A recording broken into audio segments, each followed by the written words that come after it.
Yes, sir. Welcome back to Trapper Dive, man. I'm your host of the Trapper Dive podcast, Jamal Forrest, aka Coach Maul, aka Henny Maul, all that good stuff, man. And we're here to break down Clemson's edge rusher, Washington Commanders, 5th round draft pick, KJ Henry, on this Trapper Dive film session. Before we go further, make sure you hit that like button, that subscribe button. As we go throughout the film session, give us some comments, let us know your thoughts on the player, all that good stuff, man. But before we get right into it, KJ Henry is going to be an interesting prospect, an interesting film session for some of you all. The expectations that I've seen to date as we're recording this and publishing this has been interesting because, you know, some people believe he's a direct replacement for Chase Young or even Montez Sweat to that degree, but I'm not there yet, and I don't think you all should be there either. But let's go ahead and tap into what he does well, what he can bring to Washington as a rookie, and so on and so forth. So without further ado, Trapper Dive film session with KJ Henry.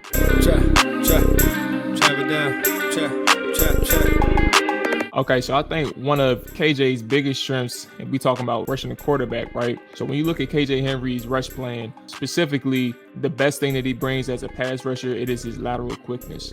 I think as we go through some of these clips for him, I think one of the biggest things that he provides is just being able to set edge offensive tackles up with that first step, that first move. Now, I don't think that his rush plans are very cohesive to start coming as a rookie, and that's okay. It's a reason why sometimes people get drafted in the 5th round versus somebody getting drafted in the 1st round.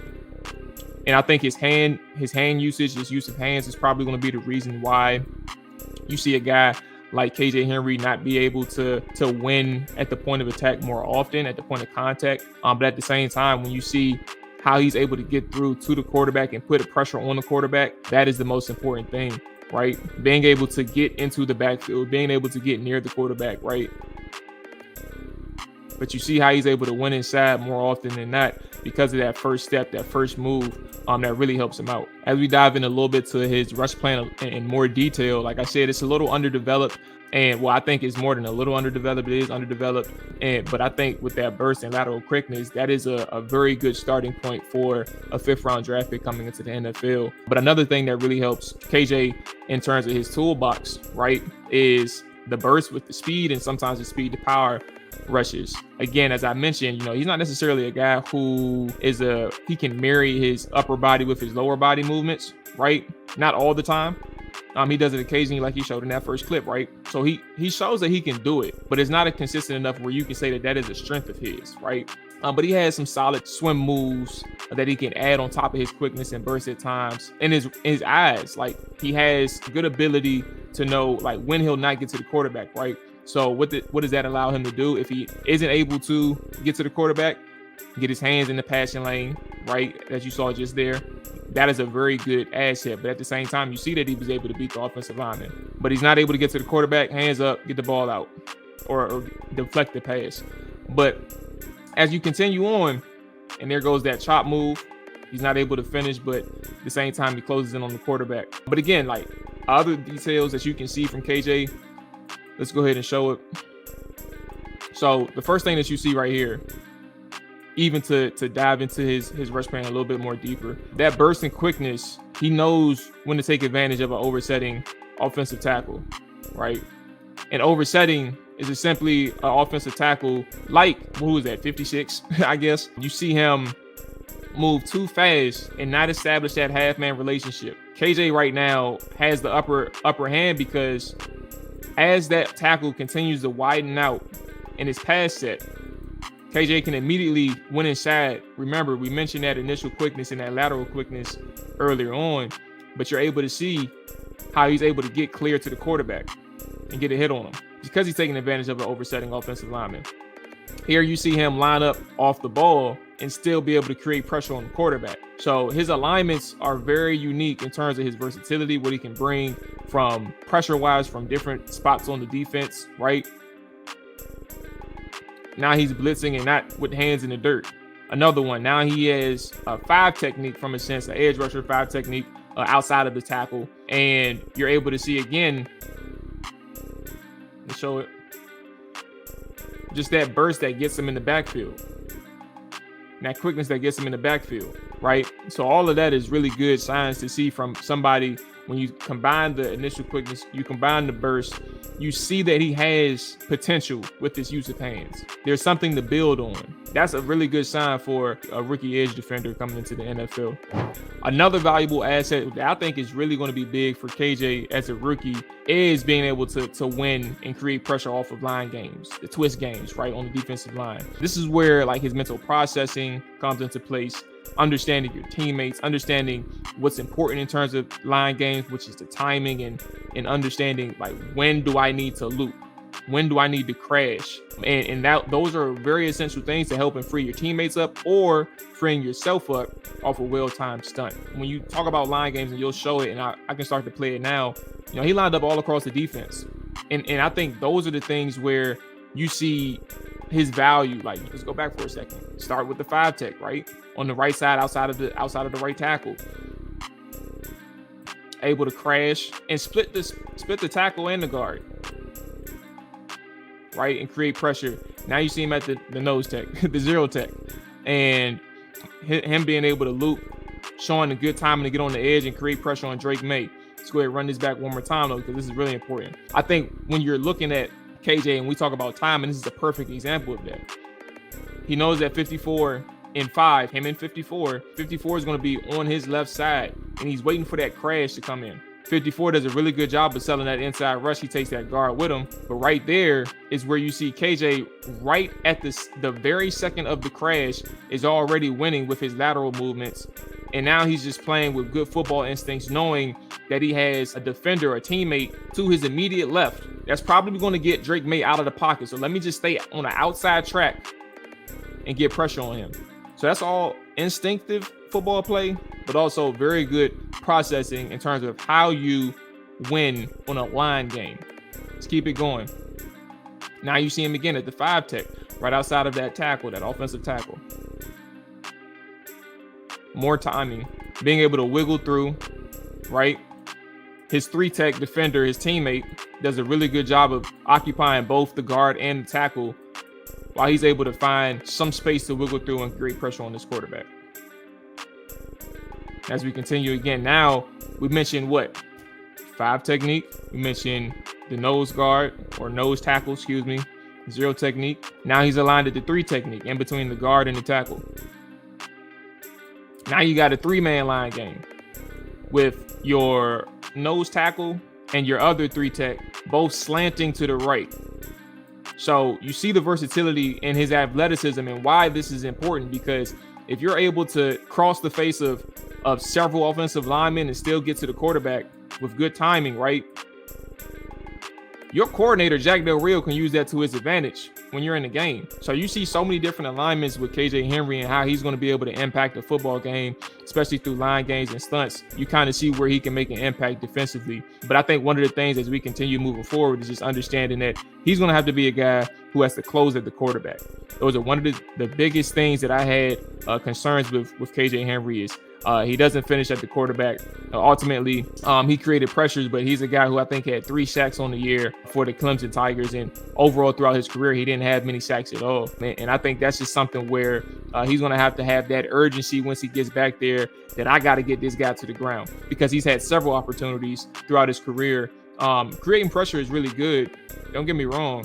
But being able to finish at the quarterback, that's where you're going to get your money. That's when you're going to get your paper. That's when you're going to get your recognition as a guy who can close. So I think that's really good for KJ being able to know the timing and stunts and being able to win with his burst and quickness. His lateral movements is really good as well.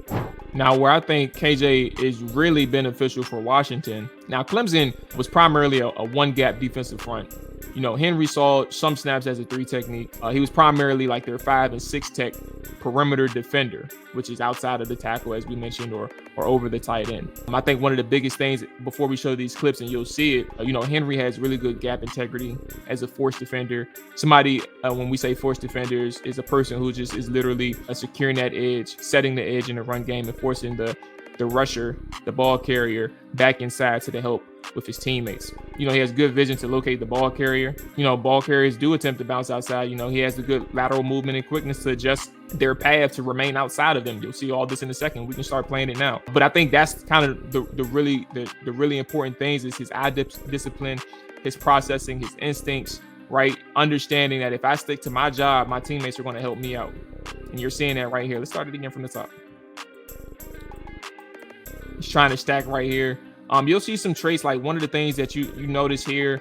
You'll kind of see if you watch his game in detail, his play strength isn't that great, to be honest with you. It's not that good, but he's very smart. And I think he could build into his frame a little bit more. He's not going to be able to do much with his arm length, but he has to build into his frame a little bit more. Again, setting that edge right and just holding his ground. That's solid enough. Now he has help for his teammates.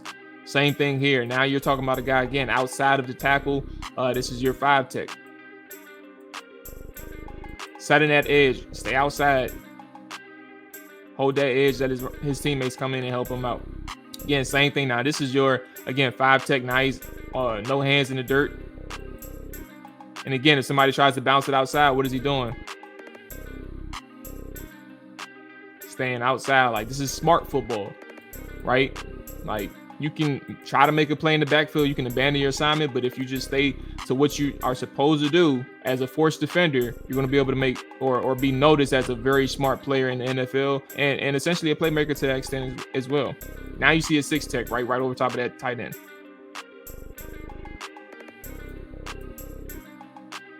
Squeeze, and now he's able to locate the football. And on top of that, let's talk about the actual concept in itself. This is a RPO, right?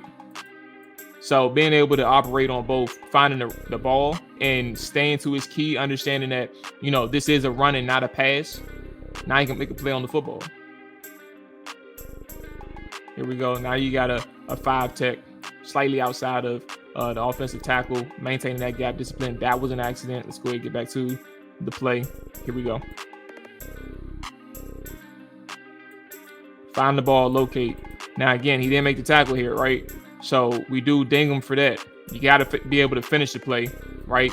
But again, you're able to see that stack, that shed, and then trying to get hands on the ball carrier or bring him down. And unfortunately, he wasn't able to do that. But you see half or more than half of the good job that he's able to do.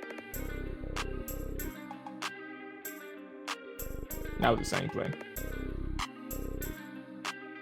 Again, same thing as we talk about RPO, reading his keys, understanding that he has to stay outside regardless, right?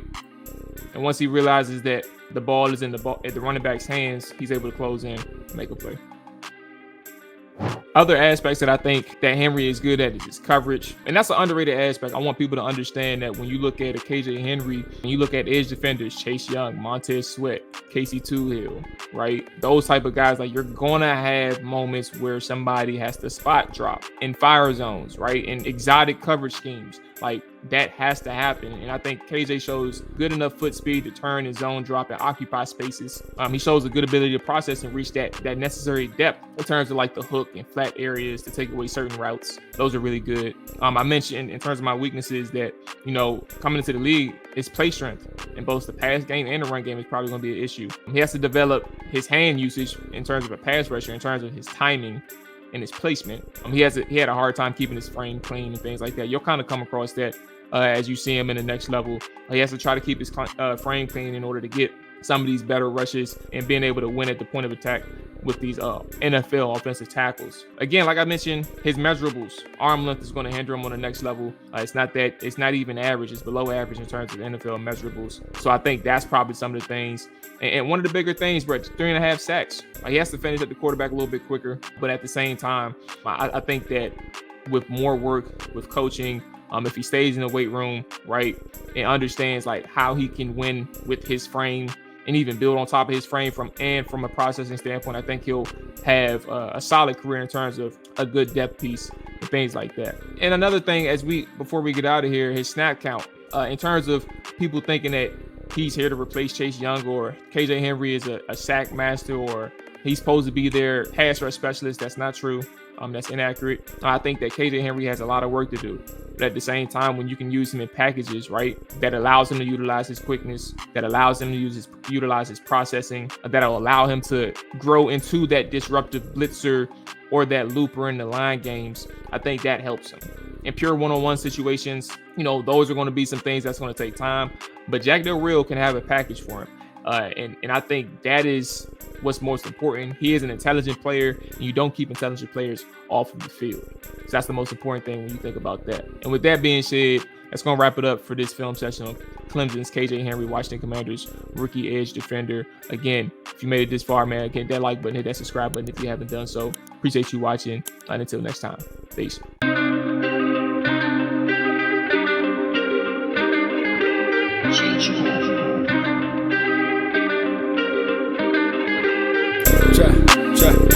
Chop it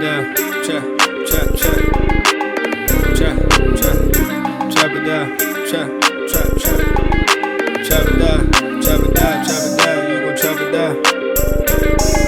Chop it down, you gon' chop it down. Down, set, watch him throw the ball, we gon' pick it off. You gon' let him hit the hole or you gon' cut it off. You gon' play through 4th and long or you gon' punt it off. Your defenders heavy hitters, put your pads in. Don't be looking for the ref to throw no flags in. Keep the helmet on, keep the cleats tight. You the type to want to win by any means, right? You should look alive, this is Trap or Dive.